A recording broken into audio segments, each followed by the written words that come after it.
to KTnarnia, where I log and dream of the sea.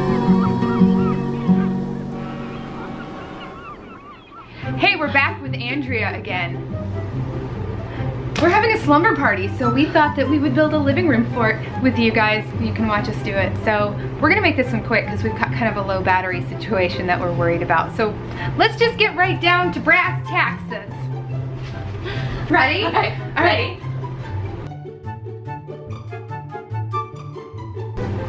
We're gonna fit.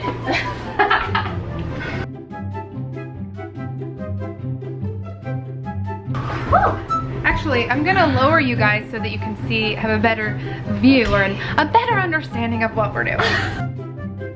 Now the tricky part's gonna be getting a roof that doesn't collapse.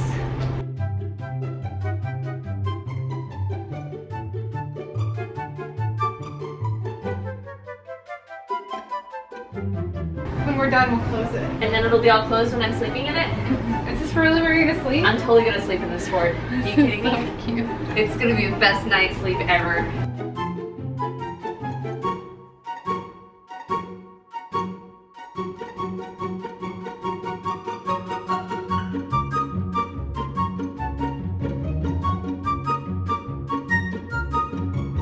And then there's a blanket for inside. Woo!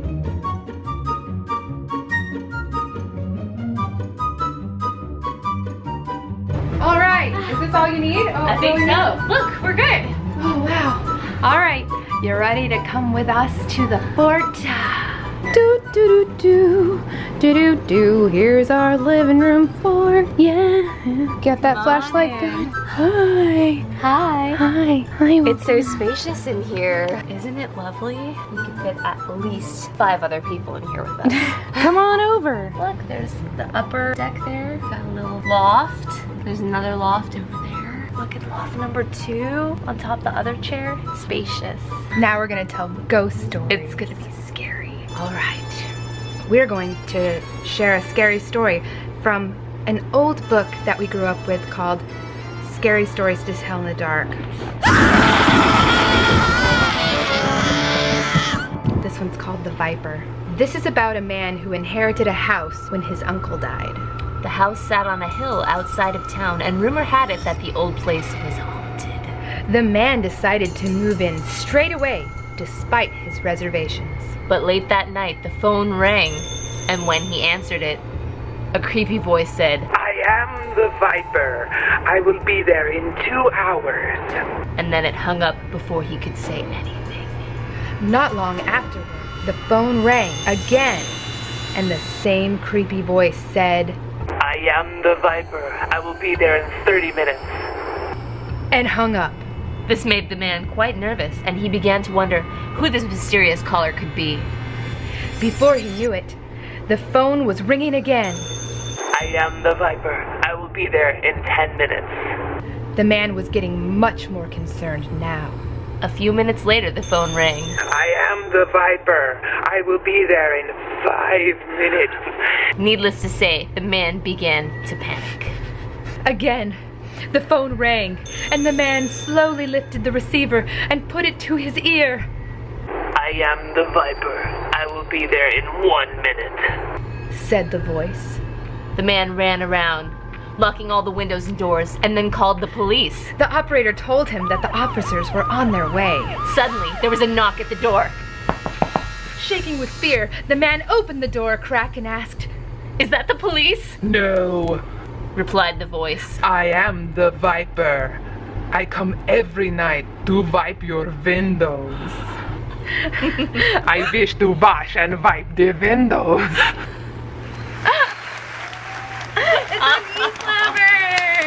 Scary!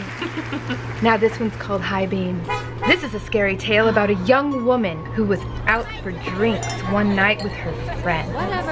At the end of the night, she decided to drive home It is on her okay, I can drive. I'm not that drunk. As the woman drove down a deserted highway, she noticed a lone pair of headlights quickly approaching her from the car behind her. When the car came closer, she noticed that it was going to overtake her. The car drew up beside her, but then the driver suddenly swerved back behind her car. She started getting nervous and kept an eye on the strange car in her rearview window. Mirror. He pulled up dangerously close to her rear bumper and began flashing his high beams at her. The headlights dimmed for a moment, but then the high beams flashed again, and the car behind her surged forward. The car followed her very closely, and on tight curves or over hills, it would flash his high beams on and off. The frightened woman struggled to keep her eyes on the road and fought the urge to keep looking at the car behind her. Finally, she approached her exit, but the car continued to follow, flashing the high beams again and again. The terrified woman took out her mobile phone and dialed 911. When the operator answered, the woman screamed into the phone, "A car is following me! He keeps tailgating and blinking his lights at me!" The woman gave her address, and in a few minutes, she saw the red and blue lights of the police car in the distance. She breathed a sigh of relief as she pulled into her driveway. But suddenly, the strange car pulled into the driveway behind her and began blinking its lights on and off like a maniac. The police car screeched to a halt on the woman's front lawn, and 2 police officers jumped out with their guns drawn. They pulled the man out of the strange car and forced him to lie face down on the lawn. Then they handcuffed him as he screamed, There's someone in her car! There's someone in her car! The 2 policemen suddenly pointed their guns in the woman's direction and fired. The woman screamed, but when she turned around, she saw the bloody corpse of a murderer fall out of her back seat. There was a large butcher knife still clasped in his cold, dead hand. The police searched her back seat and found duct tape, a blindfold, and a pair of handcuffs lying there.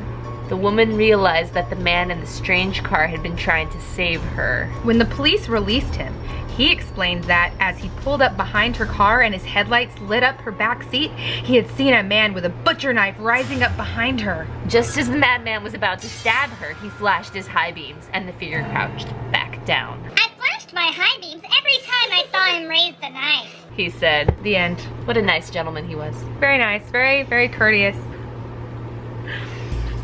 We're really bad. It's really bad. All right, well, I hope you enjoyed the time that you've spent here with us inside of our magical living room fort. Thank you so much for watching.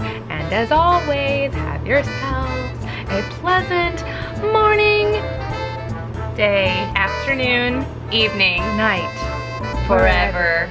Goodbye.